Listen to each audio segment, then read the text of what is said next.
नमस्कार मित्रांनो, शिवराज्याभिषेकाचे हे 350वे वर्ष सुरू आहे. या अनुषंगाने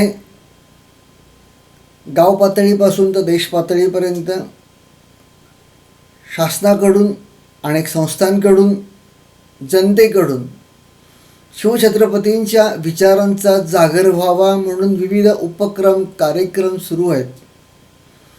त्याचाच एक भाग म्हणून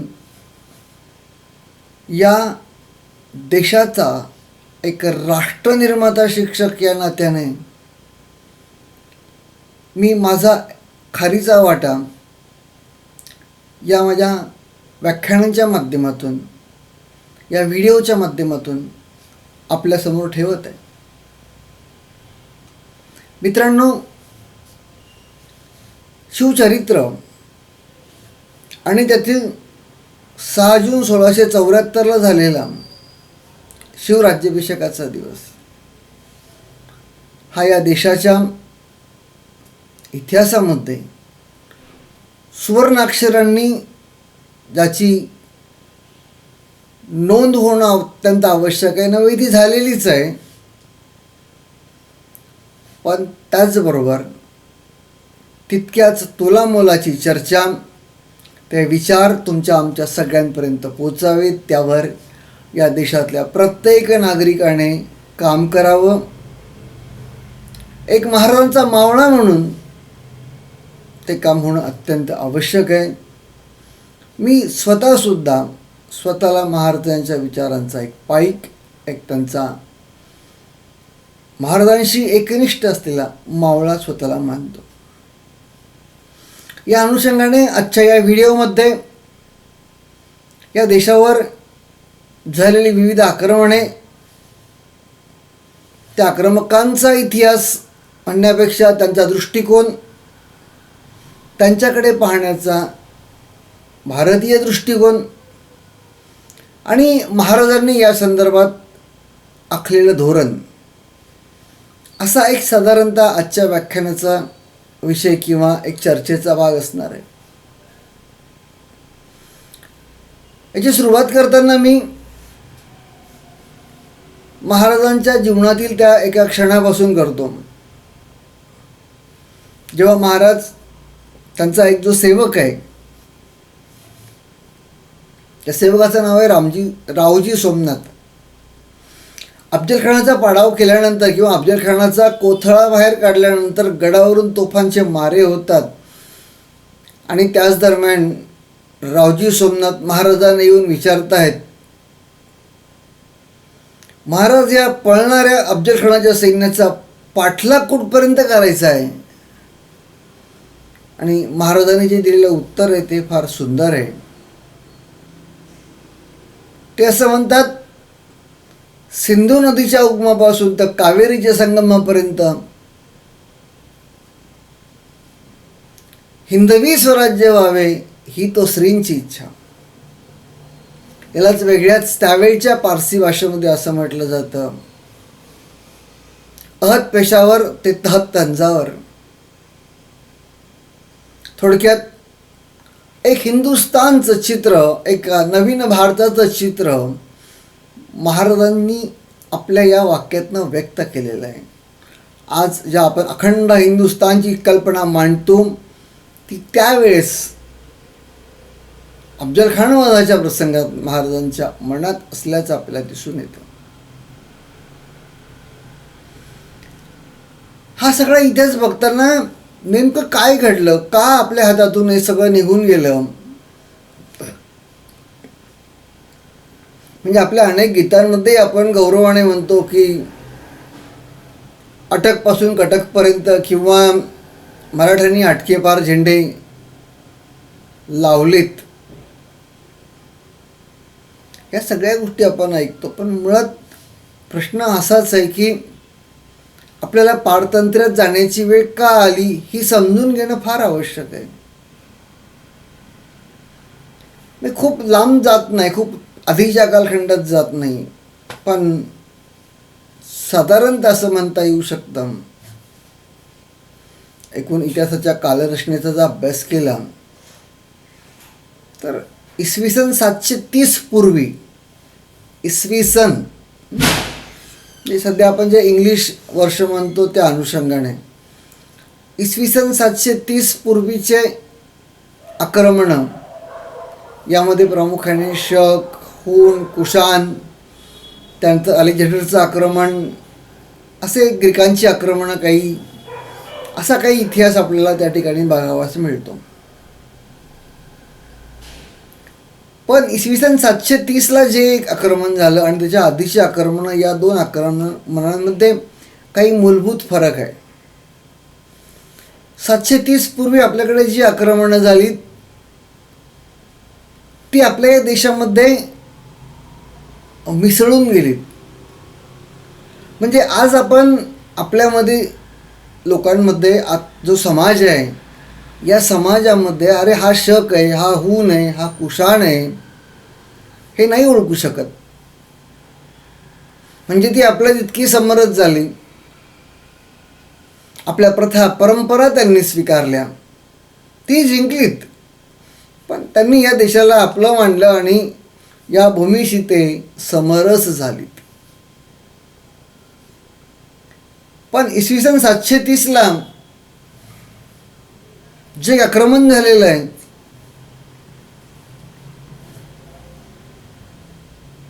ते इराणच्या राजाचा एक सेनापती आहे, मोहम्मद बिन कासिम, याने भारतावर केलेलं आक्रमण आहे. त्यावेळेची जी आक्रमणं ही खैबर खिंडीच्या माध्यमातून होत होती, आग्नेय आशियाकडून ही आक्रमणं होत होती आणि सुरुवातीला सिंधू नदीचा प्रदेश लागत होता आणि या सिंधू नदीच्या कालखंडामध्ये त्यावेळेस राजा दाहिरचं राज्य होतं. बघा, एक घटना, आपल्याकडे काही गोष्टी परंपरेने चालत आलेल्या आहेत आणि त्या योग्य अयोग्य हा मुद्दा मांडणं या व्याख्यानाचा उद्देश नाही आहे. पण एक गोष्ट होती की आपला देश म्हणजे असं म्हटलं जायचं की जहाँ डाल डाल पर सोने की चिड़िया होती थी, करती बसेरा वो भारत देश है मेरा, असं एक ते गाणं आहे. थोडक्यात हा देश म्हणजे श्रीमंत लोकांचा देश होता. सोनं आणि तत्सम वस्तू या ठिकाणी मोठ्या प्रमाणात होत्या. या एका अपेक्षेने किंवा या एका उद्देशाने या देशावर यापूर्वीची अनेक आक्रमणं झाली. इसवी सन 730ला सुद्धा मोहम्मद बिन कासिमचं आक्रमण हे काही अंशी त्यासाठीच होतं, पण त्यापेक्षा सुद्धा त्याला दुसरे सुद्धा अनेक कंगोरे होते. 730ला जेव्हा मोहम्मद बिन कासिम आला आणि त्याचं आणि सिंधचा राजा दाहिर यांच्यामध्ये तुंबळ असं युद्ध झालेलं आहे. एक त्यातली घटना जी मी वाचलेली ती सांगतो की त्यावेळच्या एकूण प्रथा परंपरेनुसार किंवा आपल्या मान्यतेनुसार आजही बघा ना, आपण धनसंपत्ती जर कोणाकडे जास्त आली तर एखाद्या मंदिरात जाऊन आपण ती देतो, दान देतो. आपल्याकडे बालाजी आहे, शिर्डी आहे, अशी काही देवस्थानं प्रचंड श्रीमंत झालेली आहेत, कारण अनेक धनिक आपल्या उत्पन्नाचा काही वाटा या मंदिरांमध्ये देत असतात. मग ही परंपरा काही आजची आहे का? नाही, ही फार प्राचीन कालखंडापासून आहे. त्यावेळेस मंदिरामध्ये ठेवलेलं धन हे सुरक्षित धन मानलं जात होतं, म्हणून मोठ्या प्रमाणात राजा किंवा तत्सम लोक, जनता हे आपल्या धनाला सुरक्षितता प्राप्त व्हावी म्हणून मंदिरात आणून ठेवत होते. असं एक आहे, इतिहासातला तो एक भाग आहे. ही गोष्ट येणाऱ्या आक्रमकाला माहीत नाही असं काही नाही. दुसरी एक महत्त्वाची गोष्ट आपल्याकडे अशी होते की मंदिरामध्ये देव आहे, भगवान आहे आणि देव भगवान या गोष्टी प्रचंड बलवान आहेत, ताकदवान आहेत, त्यांच्यापुढे बाकी सगळे, अशी एक धारणा जनसामान्यांमध्ये होती. बघा, मी काय सांगतोय ते समजून घ्या. ज्यावेळेस मोहम्मद बिन कासिम आक्रमण करतो, त्या युद्धामध्ये, त्या युद्ध सुरू असतानाच किंवा त्याच्या आधीच्या कालखंडात तो त्या मंदिरावर आक्रमण करतो आणि मंदिर लुटतो. अनेक परकीय आक्रमकांनी येऊन इथले मंदिरं लुटले आहेत. सुरुवात त्याने केली किंवा त्याच्या आधी पण झालेली असू शकते, मी त्याबद्दल नाही म्हणत काही. पण परिणाम काय झाला लक्षात घ्या. मोहम्मद बिन कासिमने मंदिर लुटल्यानंतर जनतेमध्ये पोहोचलेला पहिला संदेश, देवाला पराभूत करू शकतो, देवाला लुटू शकतो, म्हणजे हा केवढा ताकदवान आहे. आपलं राजा असेल, त्याचे सैनिक असतील किंवा इतर त्या संदर्भातले मंत्री, सेनापती वगैरे, मानसिक जे धैर्य आहे ते खचण्यास याचा खूप चांगला उपयोग झालेला आहे असं म्हणता येऊ शकतं. दुसरी महत्त्वाची गोष्ट अशी आहे की त्यावेळचे सैनिक हे आपल्या राजाशी, आपल्या नेत्याशी एकनिष्ठ असत. प्रत्यक्ष रणांगणाला युद्धावर सुरुवात झाल्यानंतर राजा दाहीर हत्तीवर अंबारीत बसून आपल्या सैन्याचं संचलन करत असतो, नेतृत्व करत असतो. त्याच वेळेस मोहम्मद बिन कासिम घोड्यावर विराजमान असतो आणि घोड्यावरून तो आपल्या सैन्याचं संचालन करतो, म्हणजे सूचना देत असतो सैनिकांना तिकडनं. हे असं युद्ध सुरू असतं. अचानक एक बाण लांबून येतो आणि त्या राजा दाहीरच्या अंबारीला लागतो. त्या अंबारीला तो बाण लागल्यामुळे साहजिकच ती अंबारी जळू लागते. अग्निबाण असतो तो, म्हणजे त्याला अग्नी पुढे असतो. ती जळू लागल्यामुळे राजा दाहीरला त्याचे चटके लागतात किंवा ती उष्णता त्यात दाहीर होरपळतो, त्याला त्रास होतो त्याचा, आणि कदाचित त्या उष्णतेमुळे तो त्या अंबारीमध्येच पडतो, जखमी झालेला असतो. पण राजा पडला हे जनतेला, सैनिकांना, सेनापती, इतर जे सरदार आहे त्यांना दिसतं. आणि आपला राजा युद्धात संपलेला आहे, आता आपलं काही खरं नाही आहे, ही एक भावना. आणि त्यामुळे सैन्य रणातून पळू लागतं. पळणाऱ्या सैनिकांवर हल्ला करणं त्या कासिमला, मोहम्मद बिन कासिमला कठीण जात नाही. पण त्याच्यानंतर त्याने जी प्रचंड कापाकापी केली आहे, लांडगेतोड केली आहे, महिलांवर जे अनंत अन्याय अत्याचार केले, त्याला तोड नाही. म्हणजे जो प्रकार यापूर्वीच्या राजांनी नाही केला, आक्रमकांनी, त्याचा पहिला एक वेगळा अनुभव इब्राहिम नाही, मोहम्मद बिन कासिमच्या रूपात भारतीयांना पहिल्यांदा दिसला. पण तरी राजा दाहीरने केलेला प्रतिकार हा काही साधा नव्हता. मोहम्मद बिन कासिमही समजून चुकला होता की इथं आपण सहजासहजी राज्य करू शकणार नाही. पुढे बघा, 730 नंतर खूप मोठ्या कालखंडात आक्रमण नाही झालं आहे. डायरेक्ट इसवी सन 1000मध्ये मोहम्मद गजनीने आक्रमण केलं आहे. म्हणजे साधारणतः 250 वर्षाचा कालखंडामध्ये गेलेला आहे. याने अनेक स्वाऱ्या केल्यात. त्यामध्ये सुरटी सोमनाथाचं मंदिर लुटून नेलं. प्रचंड लूट या मोहम्मद गजनीने केली. पण हा देश हा यायचा, लुटायचा, निघून जायचा. त्याच्यानंतर 1192ला, म्हणजे अजून एक 150-200 वर्षानंतर मोहम्मद घुरीने आक्रमणं सुरू केली. या आक्रमणाचा बिमोड करण्यासाठी दिल्लीपती त्यावेळेस पृथ्वीराज चव्हाण होते. त्यांनी तराईच्या रणमैदानावर या पृथ्वीराज चव्हाणशी घनघोर युद्ध केलं.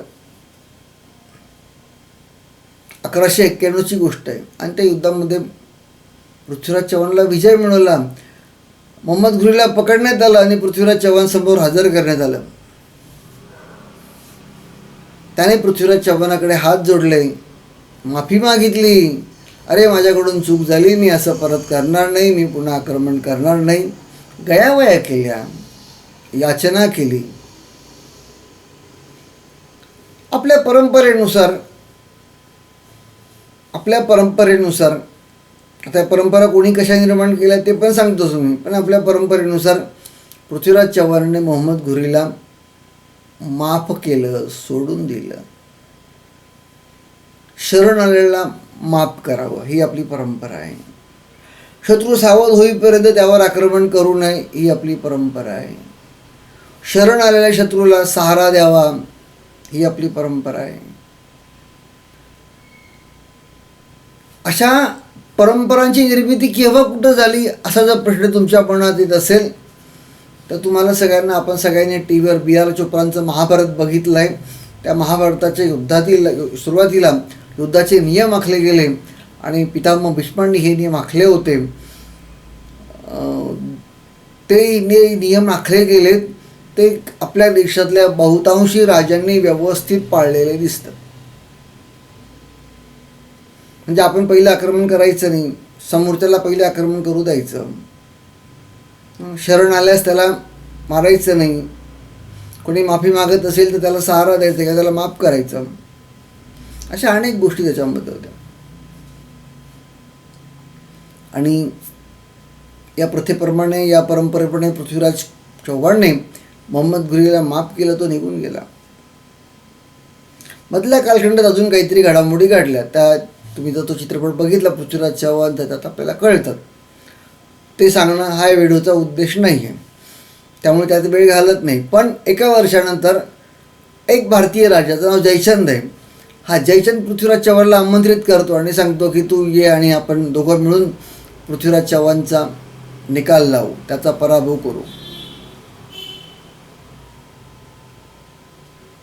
कारण या दोघांमध्ये काही कारणाने वैमनस्य झालं असतं. आता वैमनस्याचे कारण काय आहे तर जयचंदाची जी मुलगी आहे संयोगिता, तिचं या पृथ्वीराज चव्हाणवर प्रेम असतं आणि जयचंदला हा विवाह मान्य नसतो. पृथ्वीराज चव्हाण जबरदस्तीने त्याच्या मुलीला तोचतून घेऊन येतो. त्याचा बदला म्हणून जयचंद त्या मोहम्मद घुरीला बोलवतो. म्हणजे ही आपली विचार प्रक्रिया, थिंकिंग. आणि पुढे पुन्हा तराईच्या मैदानावर एकच वर्ष म्हणजे 1192ला परत घमासान युद्ध सुरू होतं. पृथ्वीराज चव्हाणकडे हत्तीचं भलं मोठं दल असतं. तो हत्तीवर असा अंबारीत बसलेला होता. हत्ती दल असं पुढे पुढे येत होतं. नियमानुसार ती घटना ज्यावेळेस घडते त्यावेळेस काय करावं हे शत्रूला खरं कळत नसतं. पण जयचंद पृथ्वीराजला मोहम्मद घुरीला सांगतो की याचा पाडाव कसा करायचा. आणि जयचंदाच्या सूचनेनुसार मोहम्मद घुरी पृथ्वीराजचा पाडाव करतो, पृथ्वीराजला पकडतो सगळ्यात पहिले. आणि पृथ्वीराज पकडल्या गेल्यानंतर युद्ध थांबतं, सैन्य पळू लागतात. आणि जेव्हा पृथ्वीराज चव्हाणला मोहम्मद घुरीसमोर आणलं जातं त्यावेळेस पृथ्वीराज चव्हाण त्याला आठवण करून देतो की मागच्या वेळेस मी तुला पकडलं होतं आणि तू याचना केली, मी तुला सोडून दिलं. आज वेळ माझ्यावर आहे, तुम्हाला सोडलं पाहिजे. त्यावेळेस मोहम्मद घुरीने जे उत्तर दिले ते खूप महत्त्वाचं आहे. ते आपण प्रत्येक भारतीयाने लक्षात ठेवलं पाहिजे. तो असं म्हणतो, तू मला सोडलं कारण तुझा धर्म तुला ते सांगतो, तू धर्माचरण करतो, धर्मानुसार वागतोस. आणि शरण आलेल्याला माफी देणं ही तुझ्या धर्माची शिकवण आहे, म्हणून तू मला माफ केलं. माझा धर्म मला असं काही सांगत नाही. माझा धर्म मला सांगतो की एक तर तू इस्लाम हो. इस्लाम होणं हा नंतरचा भाग आहे, त्यावेळेस असा काही विषय झालेला नव्हता. पण दोन गोष्टी सध्या साधारणतः घडत आहेत की शरण आलेला मी माफ करू शकत नाही आणि त्यानुसार मोहम्मद घुरी त्याचा शिरच्छेद करतो. त्यानंतर पुन्हा संघर्ष होतो, पण 730चं आणि 1192ची आणि मधल्या काळात मोहम्मद गजनीचं आक्रमण होऊन गेलं. यात एक गोष्ट प्रकर्षाने घडली की ही जी आक्रमणं होती ही केवळ पैशासाठी सत्ता विस्तार व्हावा म्हणून नव्हती. यापेक्षा तिसरा आणि खूप महत्त्वाचा उद्देश यांचा होता, तो म्हणजे आपल्या धर्माचा प्रचार आणि प्रसार करणं. त्याला आपण नाव काहीही द्या, यवनी द्या, इस्लामिक द्या, म्लेंछ द्या, काय हवं ते नाव द्या, पण ही आक्रमणं या प्रकारची होती आणि आपला धर्म जर ते आचरणात आणत नसतील तर त्यांच्यावर आनन्वित असे विविध प्रकारचे अन्याय आणि अत्याचार ते करत होते नव्हे. त्यांना धर्माने तशी सूचना केलेली होती असं त्यांचं मत होतं. पुढे सुद्धा ही काही प्रक्रिया थांबत नाही आहे. आपण जर क्रम पुढे बघितला तर 1300 ते 1307 1300 ते 1317 या कालखंडामध्ये दिल्लीचा जो राजा असतो अल्लाउद्दीन खिलजी हा दक्षिणेत स्वारी करतो. त्यावेळेस दक्षिणेमध्ये दौलताबादला, म्हणजे आता त्याला दौलताबाद म्हणतात, त्यावेळेस देवगिरी म्हणायचे, देवगिरीचे राजे रामदेव राय यांचं संपन्न असं राज्य होतं. काय त्या संपन्नतेला सीमाच नव्हती, पण राजा, सैनिक आणि इतर त्याचं मंत्रिमंडळ म्हणा काय असतील ते सगळे आपल्या संपन्नतेत धुवून होते. ऐशारामी जीवन होतं, आनंदी जीवन होतं. संपन्नतेच्या सगळ्या सीमा काय त्याला मर्यादा नाही, आनंदी सगळे होते. अशी भनकच नव्हती की कोणीतरी आपल्याला आक्रमण करू शकेल. बघा ना काय दुर्दैव आहे. या अल्लाउद्दीन खिलजीचा वेढा त्या देवगिरी किल्ल्याला पडेपर्यंत राजाला कळत नाही आहे की कोणीतरी हजारो मैलावरून माझ्यावर आक्रमण करायला येतोय.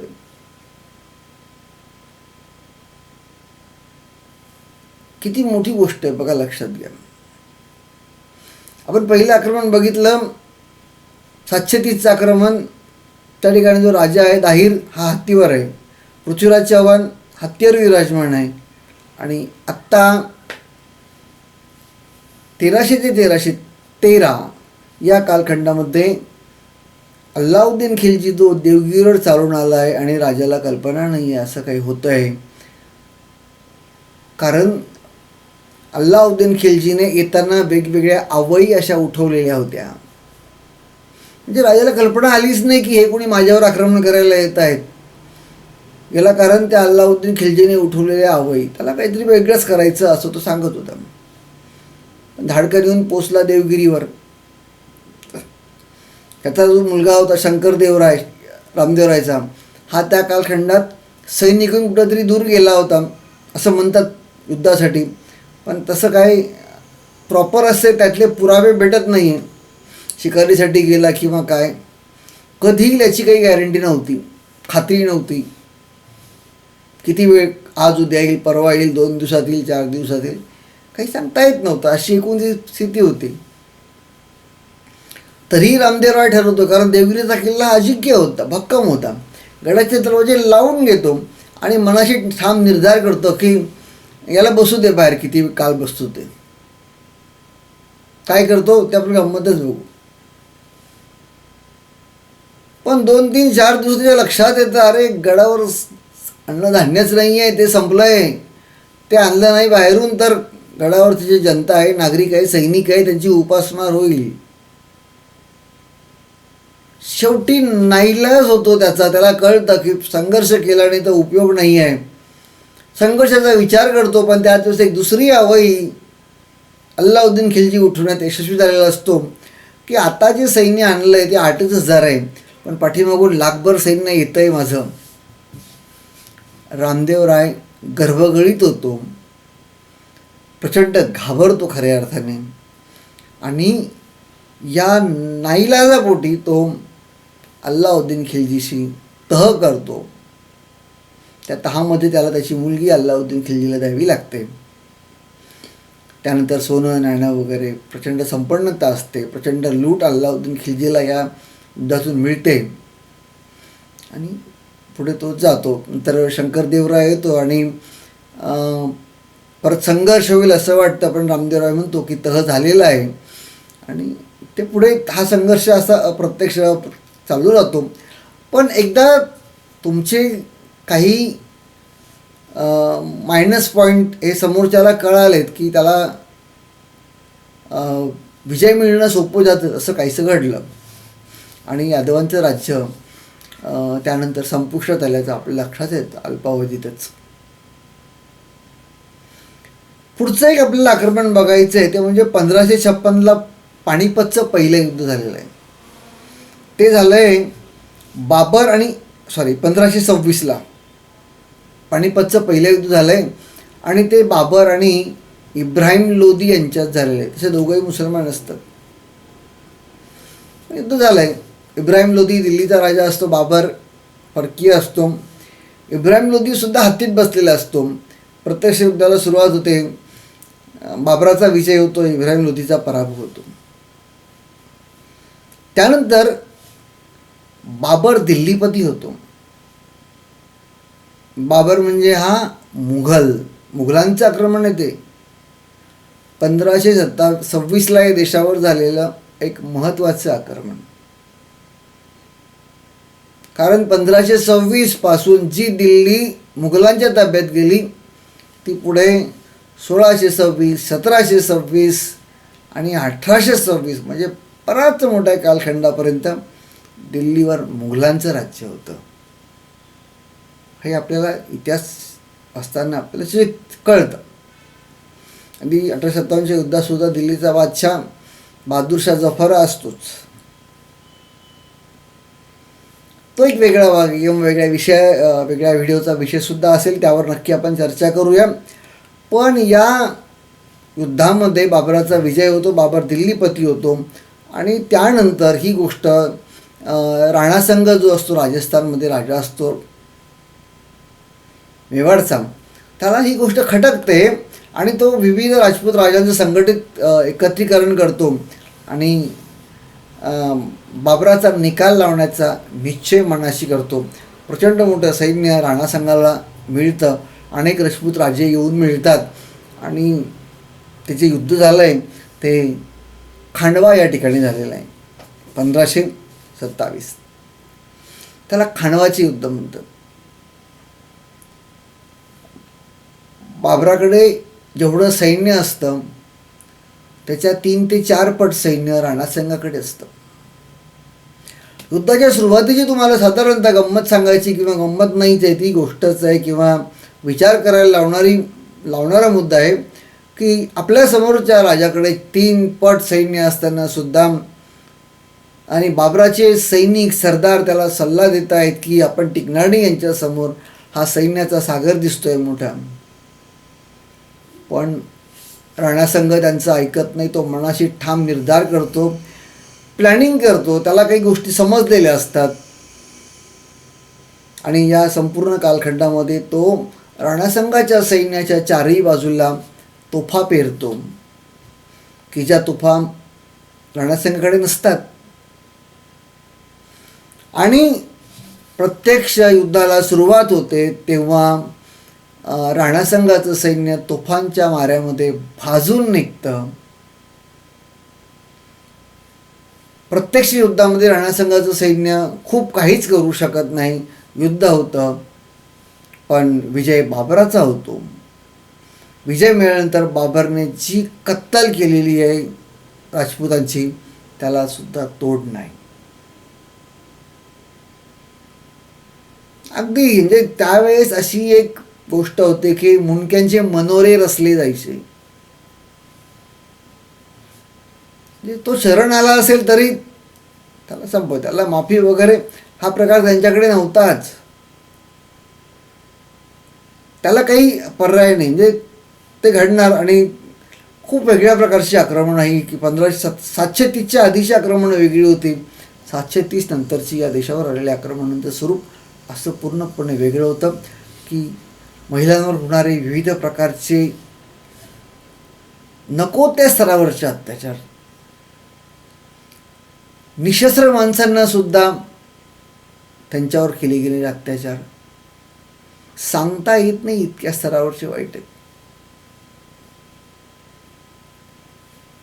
खानवाचं युद्ध अशा प्रकारे होतं आणि खानवाच्या युद्धानंतर पुढे काही राजकीय घडामोडी घडतात, पण आपल्यासाठी महत्त्वाचं युद्ध आहे ते म्हणजे पानिपतचं दुसरं युद्ध. ते घडलं आहे 1556ला.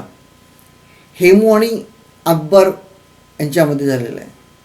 हेमू हा त्यावेळी दिल्लीचा राजा असतो आणि पानिपतच्या रणसंग्रामावर दोघं सैन्य समोरासमोर येतात.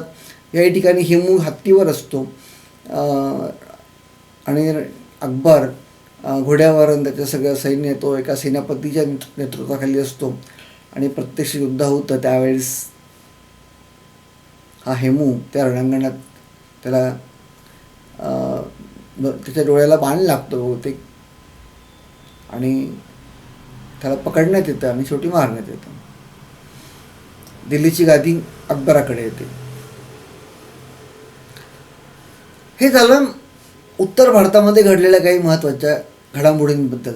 दक्षिणेमध्ये त्याच कालखंडात एक अत्यंत महत्त्वाची घटना घडली आहे, ती म्हणजे 1565ला राक्षस तांगडीचं युद्ध, त्याला बन्नी हड्डीचं युद्धही असं म्हणतात. या युद्धामध्ये दक्षिणेमध्ये त्यावेळेस विजयनगरचे राजे असतात आणि त्याचा सेनापती असतो कृष्णदेवराय. तो त्या ठिकाणी असलेल्या बहामणी जे राजे असतात त्यांचं 5 पातशाहांमध्ये विभाजन झालेलं असतं.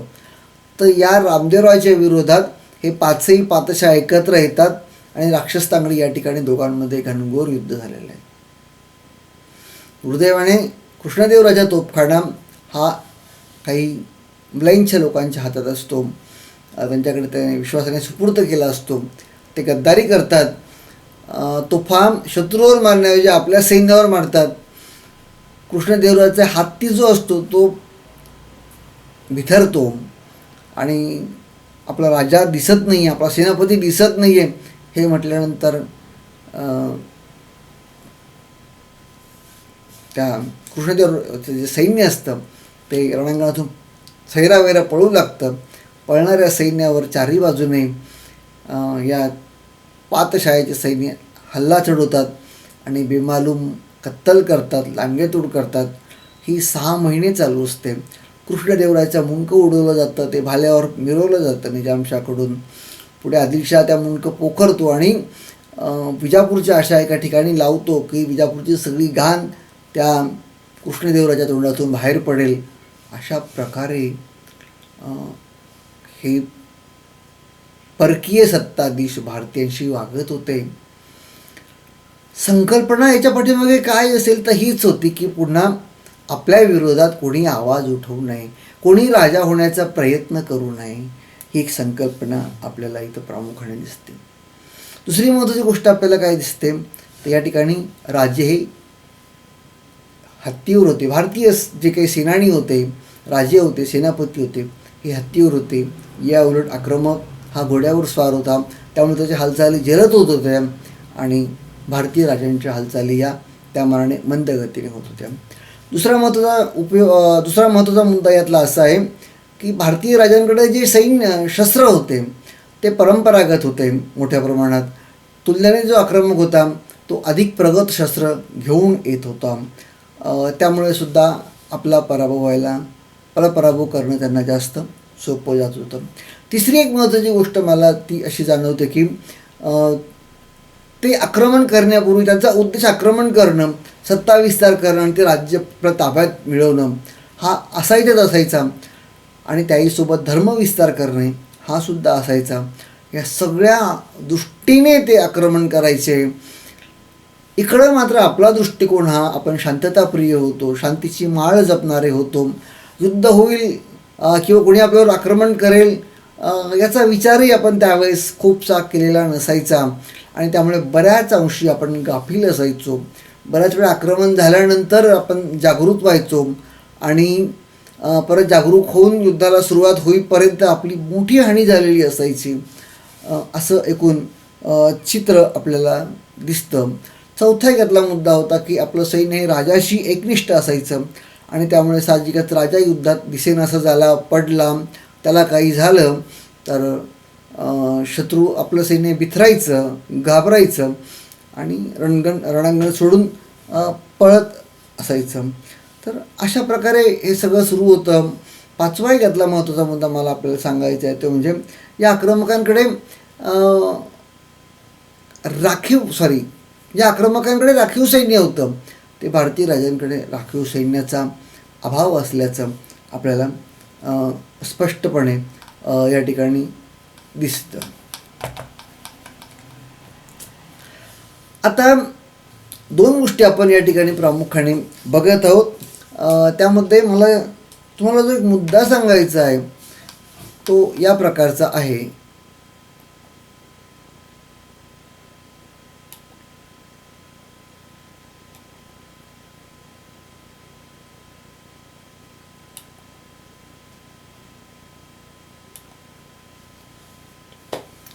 तो मुद्दा या प्रकारचा साधारणतः आहे. आपल्याला एक वेगळ्या विषयावर थोडीशी चर्चा करत आहोत.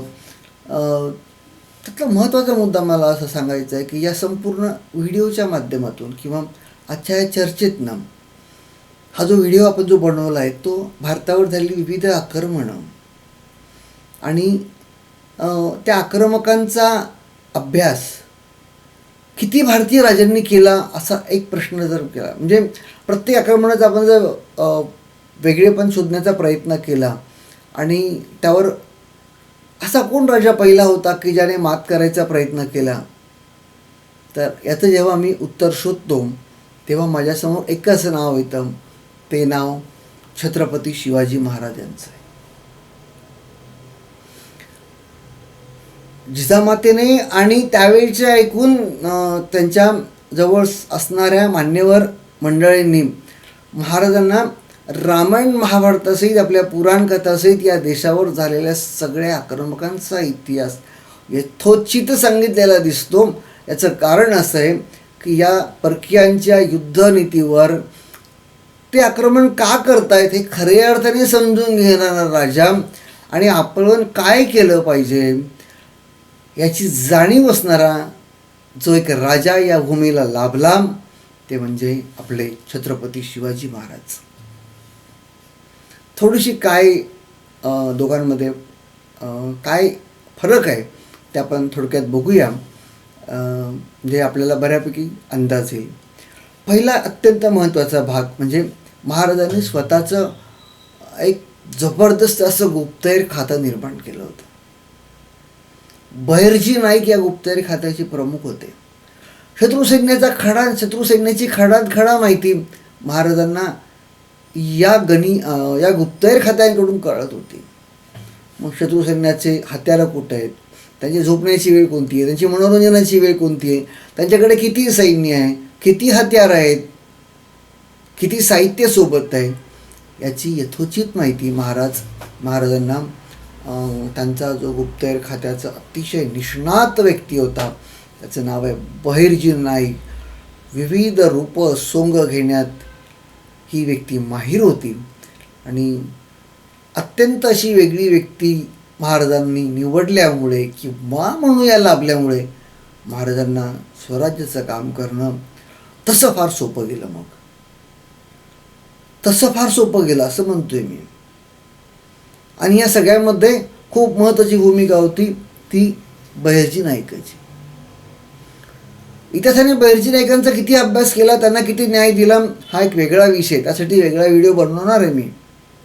पण मला या ठिकाणी सांगायचं आहे महाराजांनी जे शत्रूचं तंत्र होतं ते सगळं आत्मसात केलं.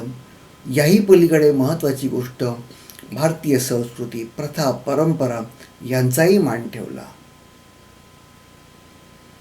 हे सगळं करून घेत असताना त्यांनी त्यांच्या संपूर्ण कार्यकालाचा अभ्यास केला तर आपल्याला असं स्पष्टपणे जाणवतं की त्यांनी शत्रू सैन्याच्या महिलांना चुकूनही दगाफटका केलेला दिसत नाही, अन्याय अत्याचार केला दिसत नाही.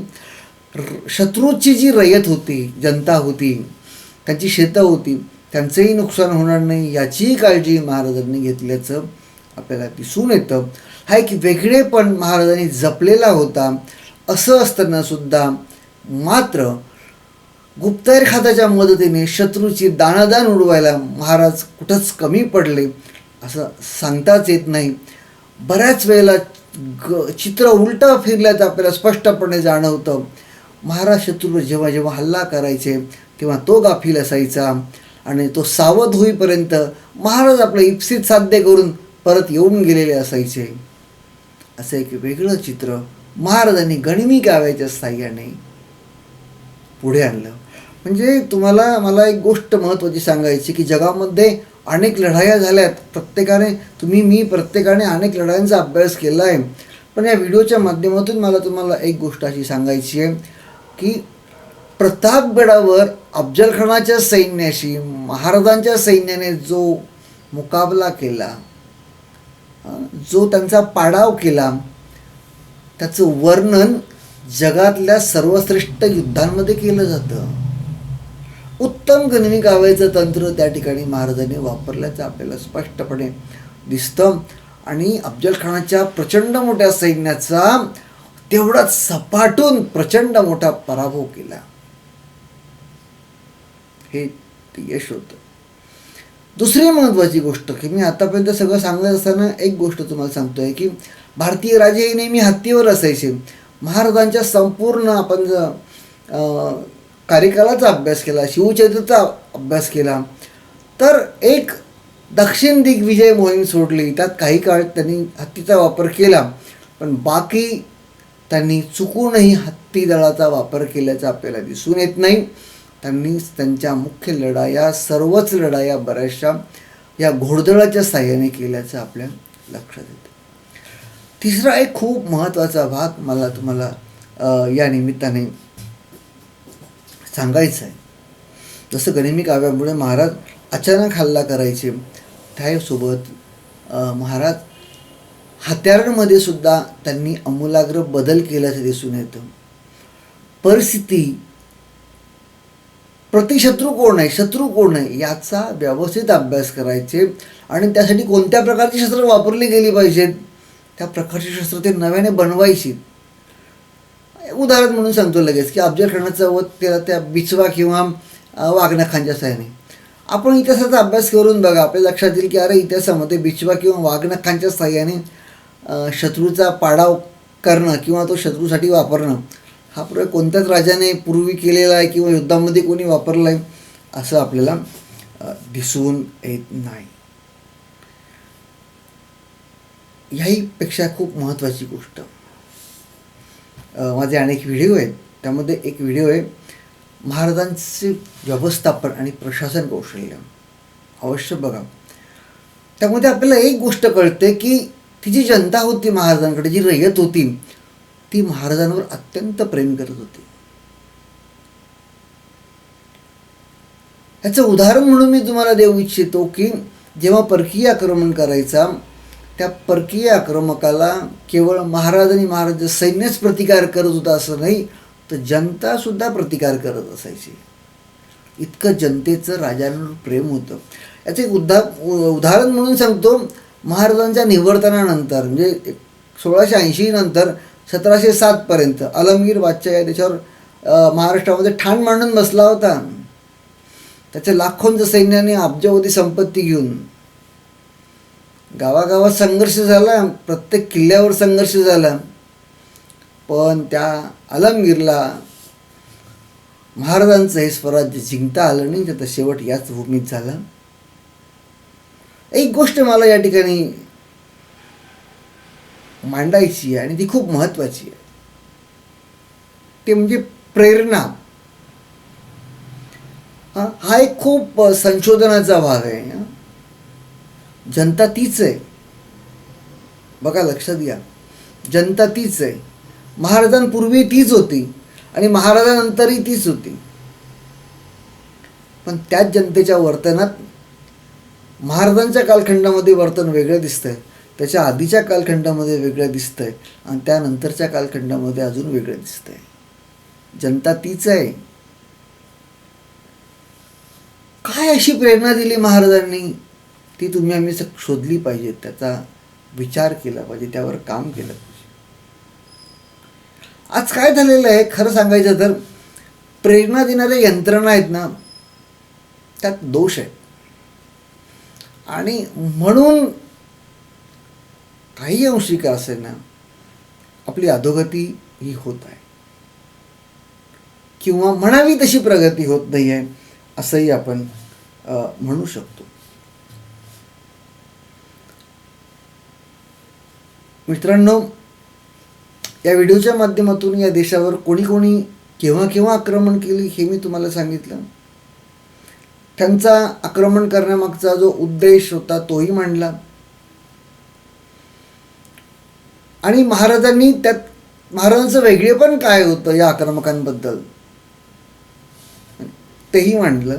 त्यात एक शेवटचा मुद्दा मी आता फक्त मांडतो की जो मला जे आत्ताच आठवला आहे म्हणून लगेच सांगून टाकतो. त्यामध्ये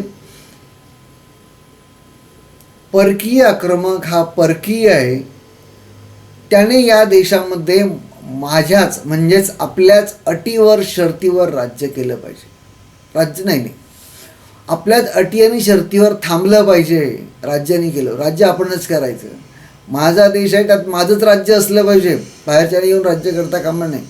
त्याला इथं काही काळ थांबायचं आहे किंवा कायमही राहायचं असेल तर त्याने माझ्या अटी आणि शर्ती पाळल्या पाहिजेत.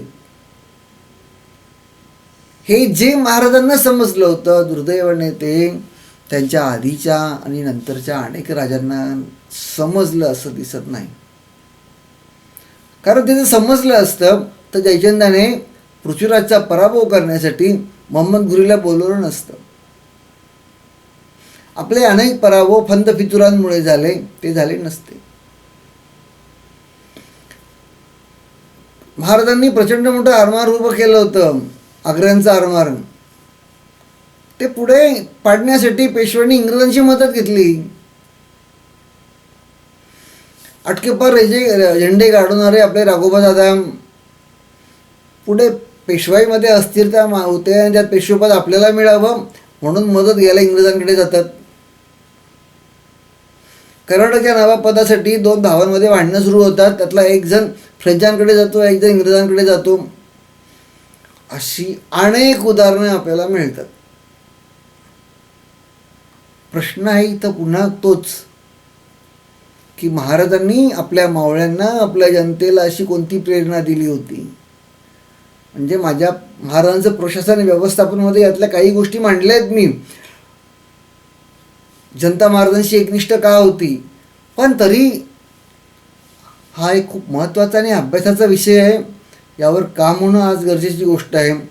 कारण आज एक विश्वासू माणूस मिळवणं कठीण जातं आहे. कोण केव्हा आपली जागा सोडून जाईल, कोण बदलून जाईल, काय चालू आहे बाहेर तुम्हाला सगळ्यांना दिसतंय. मी वेगळं सांगायचं नाही. कोणत्या पक्षात आहे, निवडणुकांचा कालखंड आहे, किंवा निवडणुकीला मतदानात तरी जा, कुणाला मत द्यावं हा प्रश्नच आहे. पण तरी त्यातही तुम्हाला जो योग्य वाटतो त्याला मत देण्याचा प्रयत्न द्या आणि आपलं कार्य पार पाडा. कारण मतदान करणं हा आपला हक्क आहे आणि मतदान करणं हे आपलं कर्तव्यसुद्धा आहे. हे आपण विसरता कामा नये. सध्या बेपणीच्या सुट्ट्या आहेत आणि मलाही वेळ आहे, त्यामुळे या माध्यमातून मी आपल्या सर्वांशी संवाद साधत असतो. महाराजांच्या माध्यमातून तो साधण्याचा माझा प्रयत्न असतो. कारण इतिहास आणि छत्रपती हे माझेसुद्धा खऱ्या अर्थाने आराध्य आहे. कारण प्रत्येक ठिकाणी मला मार्गदर्शन महाराज करतात आणि त्यांच्या पाठोपाठ तो भारताचा इतिहास जो आहे तो करत असतो आणि त्या मार्गदर्शनाखालीच मी माझ्या जीवनाची वाटचाल करत असतो. आज जे काही मी इथं उभं किंवा तुमच्याशी संवाद साधण्याचा प्रयत्न करतो या व्याख्यानमालेच्या माध्यमातून, खरी आपली व्हॉट्सअप व्याख्यानमाला म्हणूया, याला ऑनलाईन व्याख्यानमाला म्हणूया, पण या माध्यमातून जो काही आपला संवाद होतो आहे तो तुमच्यापर्यंत पोचतो आहे. तुम्हाला ते कसे वाटतात, आवडतात, नाही आवडतात, त्यात काही चुकत असेल तर मला तुम्ही नक्की त्या व्हिडिओच्या खाली ज्या ठिकाणी मेसेज टाकायची जागा असते त्या ठिकाणी तुम्ही मला ते कळवू शकतात. मी आवश्यकतेनुसार त्यात बदल करण्याचा प्रयत्न करेल. मलाही माझ्या चुका कळतील. हा एक भाग झाला. पण महत्त्वाची गोष्ट पुन्हा एकदा नेहमीप्रमाणे सांगतो की जे आज मी तुम्हाला सांगितलं आहे त्यातल्या ज्या गोष्टी तुम्हाला योग्य वाटतात त्याच घ्या, ज्या नाही वाटत त्या सोडून द्या. योग्य वाटला तर माझ्या व्हिडिओच्या खाली या व्हिडिओबद्दलची तुमची प्रतिक्रिया कळवा. तुम्ही सर्वांनी माझा व्हिडिओ ऐकून घेतलात, मी तुम्हा सर्वांचे मनापासून आभार व्यक्त करतो. धन्यवाद. ज्या छत्रपतींच्या नावे आपण हा उपक्रम चालवत आहोत त्यांचा जय जयकार करूया. छत्रपती शिवाजी महाराज की जय. धन्यवाद.